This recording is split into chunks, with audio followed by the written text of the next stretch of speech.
Hello children, today we are going to discuss chapter 2 and the topic from where we are going to start is multiplication. Up to multiplication we have discussed in the chapter 2 part 1.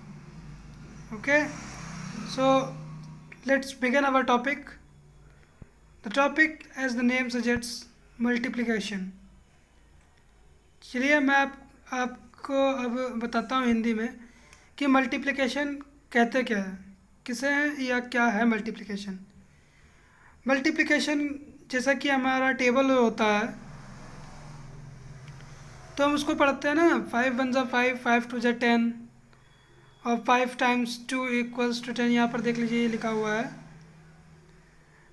5 multiplied by 2 equals to 10।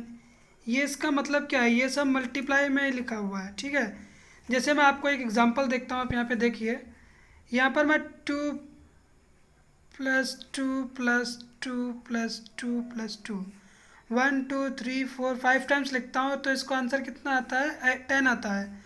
और वही अगर मैं 2 into multiply means इसको multiply का symbol बोलते हैं, अगर 5 से मल्टीप्लाई करो तो 2 भी तो भी 10 आता है। या फिर मैं इसको ऐसे लिखूँ 5 प्लस 5 तो भी 10 आता है, और 5 इंटू 2 लिख दूँ तो भी 10 आता है। मतलब कि सेम नंबर ऑफ पैटर्न को सिंपली ऐड करने के लिए हम लोग मल्टीप्लाई करते हैं। ठीक है, आप यहाँ पर एक डेफिनेशन देख लीजिए, लिखी हुई है, लिखा हुआ है multiplication is a short way of adding numbers of is the same size. In other words, it can be thought of as repeated addition.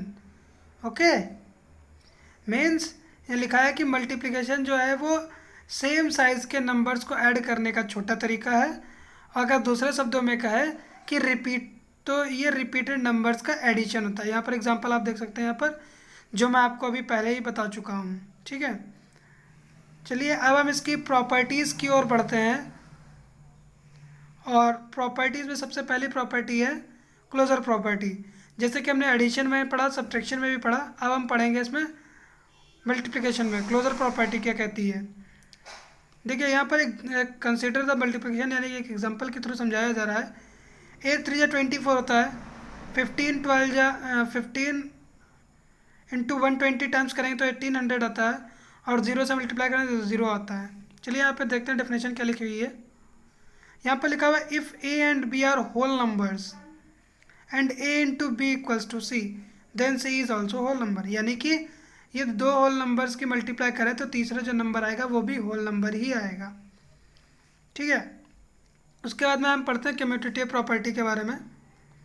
Commutative property यहाँ पर कहती है कि 6 इंटू 2 12 होता है, 2 इंटू 6 भी 12 होता है। सो मतलब क्या हुआ, 6 इंटू 2 लिखो या 2 इंटू 6 दोनों आपस में इक्वल होंगे। यहाँ पर इसकी डेफिनेशन लिखी हुई है if A and B are whole numbers then A cross B equals to B cross A. मतलब ए और बी दो होल नंबर्स हैं तो ए और बी की मल्टीप्लाई करें और बी की ए से मल्टीप्लाई करें, वो दोनों आपस में हमेशा इक्वल होंगे। चलिए अब हम आगे बढ़ते हैं और इसकी अगली प्रॉपर्टी देखते हैं जो कि है एसोसिएटिव प्रॉपर्टी। एसोसिएटिव प्रॉपर्टी कहती है कि यदि हमारे पास कोई 3 लेटर्स हो ए बी सी, जैसे कि यहाँ पर देख लीजिए 23 30 89, अगर इसमें से हम इसको कॉमन ले लें, 23 को अलग कर दे और 30 इंटू 89 एक बॉक्स में रखे, तो भी आंसर जो आएगा वो सेम ही आएगा। मैं आपको एग्जांपल के थ्रू समझाता हूँ। देखिए जैसे मैं मान लेता हूँ यहाँ पर 5 इंटू 4 इंटू 2 है, तो 5 4 ज़ा 20 इंटू 2 40 हो जाए, 22 जा 40 होता है आंसर। और वही यदि मैं इसको ऐसे लिख दूँ 2 इंटू 4 इंटू 5 तो कितना आएगा, 40 आएगा। यानी कि चाहे हम 5 4 इंटू 2 लिखे या 2 इंटू 4 इंटू 5 लिखे, आंसर हमारा सेम ही आएगा, वो जो कि 40 होगा। ओके, चलिए अब हम आगे बढ़ते हैं और इसमें पढ़ते हैं मल्टीप्लिकेटिव आइडेंटिटी के बारे में। The result of multiplying a number by 1 is equal to the number itself. We say that 1 is the identity element with respect to the multiplication. It is also called multiplicative identity. देखिए अगर हम किसी number को 1 से multiply करें और वही number आ जाए, उसी को हम मल्टीप्लिकेटिव आइडेंटिटी बोलते हैं। यहाँ पर देखिए इसकी कुछ डेफिनेशन लिखी हुई है डार्क वर्ड्स में। The whole number 1 is such that 1 into A is equals to A into 1 equals to 1। यानी कि चाहे 1 की ए से मल्टीप्लाई करो, यहाँ पर देखिए मतलब 1 की 17 से करो, चाहे 17 की 1 से करो, आंसर 17 ही आना है। Okay, the number 1 is the only number having this property. 1 number ही ऐसा नंबर है जिसके पास ये प्रॉपर्टी होती है कि जिससे भी मल्टीप्लाई कर दो वो वही नंबर देगा जिससे मल्टीप्लाई कर रहे हैं। ओके, तो role of zero in multiplication. Zero का क्या रोल है? देखिए ज़ीरो का मतलब होता है कुछ नहीं, यानी कि अगर हम यहाँ 5 लिखे इंटू 0 लिख दे तो आंसर 0 आएगा, और 0 इंटू 5 लिखे तो भी आंसर 0 है। यानी कि ज़ीरो जो है वो हमारी मल्टीप्लिकेशन को आसान बना देता है। ठीक है, चलिए इसकी डेफिनेशन देखते हैं क्या लिखा है। The whole number 0 is such that 0 into A equals to A into 0 equals to 0 for every whole number A. The number 0 is the only number with this property. 0 एक ऐसा नंबर है इस प्रॉपर्टी के साथ कि मतलब जिससे भी मल्टीप्लाई कर दो वही नंबर आ जाता है। ठीक है, यहाँ पर देखिए कुछ चीज़ें लिखी हुई है।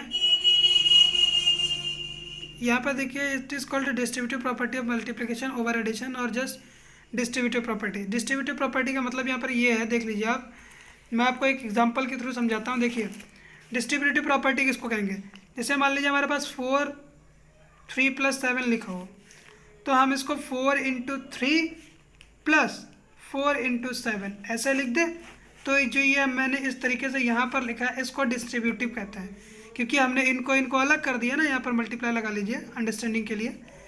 इनको मैं जब अलग करके लिखता हूँ तो ये हमारा आंसर जो समझने का तरीका होता है वो बदल जाता है। क्यों? क्योंकि ये यहाँ पर अलग अलग लिख दिया गया है। तो जो अलग अलग लिखना है वही तो डिस्ट्रीब्यूटिव होता है। डिस्ट्रीब्यूटिव का मतलब क्या होता है? अलग अलग करना। तो वही मैंने यहाँ पर अलग अलग करके लिख दिया है, इसलिए ये डिस्ट्रीब्यूटिव प्रॉपर्टी के अंदर आ गया। ओके, चलिए अब हम आगे बढ़ते हैं।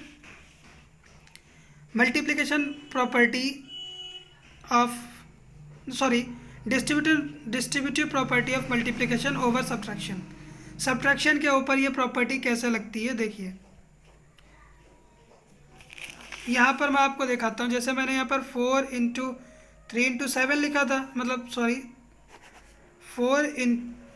इंटू 3 + 7 लिखा था, तो मैंने लिखा था 4 इंटू 3 प्लस 4 इंटू 7। बट अगर मैं यहाँ लिखता 4 इंटू 7 - 3, तो यहीं पर आ जाता 4 इंटू 7 माइनस 4 इंटू 3। बस इस तरीके से हम सॉल्व कर लेते हैं। मतलब अगर यहाँ पे प्लस था तो हम प्लस को बीच में यहाँ पे प्लस लगा देते। अब यहाँ पर माइनस लगा हुआ है तो हम यहाँ पर माइनस लगा देंगे, बाकी 4 इंटू 7 माइनस 4 इंटू 3 कर देंगे। हो गया हमारा distributive property of multiplication over subtraction. Okay, ये ओवर एडिशन का था, ये ओवर सब्ट्रैक्शन का हो गया। चलिए ठीक है, अब हम आगे बढ़ते हैं। यहाँ पर देख लीजिए, यहाँ पर एक कुछ प्रॉपर्टी लिखी हुई है।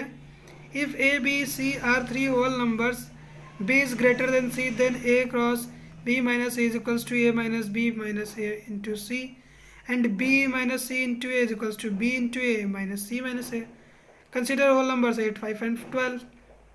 एग्जाम्पल दिया गया है यहाँ पर। फिर उसके नीचे लिखा है कि if a b c are whole numbers such that a greater than b and c is not equal to 0, then a cross b in a multiplied by c greater than b into c. यदि a b c 3 whole number है और a b से बड़ा है और c 0 के equal नहीं है, तो a इंटू सी हमेशा b इंटू सी से बड़ा होगा। ओके, चलिए अब हम आगे बढ़ते हैं।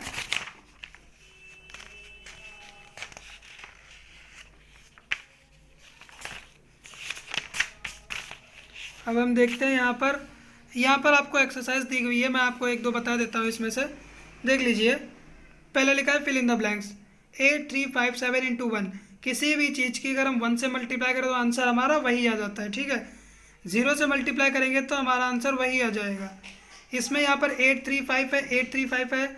यहाँ पर हम अपनी कौन सी प्रॉपर्टी फॉलो करेंगे? आप बताइए, कौन सी प्रॉपर्टी फॉलो करेंगे? यहाँ पर हम अपनी एसोसिएटिव प्रॉपर्टी को नहीं, क्लोजर प्रॉपर्टी को फॉलो करेंगे। वो कम्यूटेटिव प्रॉपर्टी, सॉरी। यहाँ पर हम अपनी कम्यूटेटिव प्रॉपर्टी को फॉलो करेंगे और 7, 8, 9 यहाँ लिख देंगे, आंसर हमारा सही हो जाएगा। ठीक है, चलिए अब हम आगे बढ़ते हैं अगले नए टॉपिक की ओर, जिसका नाम है डिवीज़न। ठीक है, डिवीज़न का मतलब होता है किसी भी चीज़ को डिवाइड करना। जैसे 4 2 ज़ा 8 होता है, अगर 8 को हम 2 से डिवाइड कर दें तो आंसर 4 आ जाता है। ठीक है, यानी कि इसमें ग्रुप बनाने का काम होता है, रीअरेंज करना। चलिए हम आपको यहाँ पर दिखाते हैं, एक एग्जांपल दिया हुआ है, शायद देखते हैं। Another but short way of saying that there are 4 groups of 2 in 8 and in 8 is 8 divided by 2 equal to 4. It is read 8 divided by 2 is equals to 4.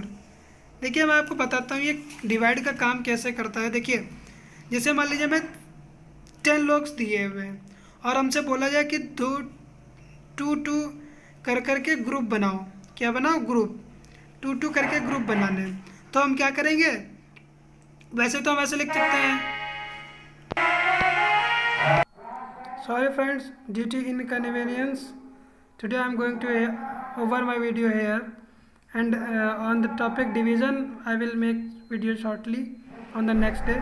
Thank you, this is all for today. Please like, share and subscribe my channel.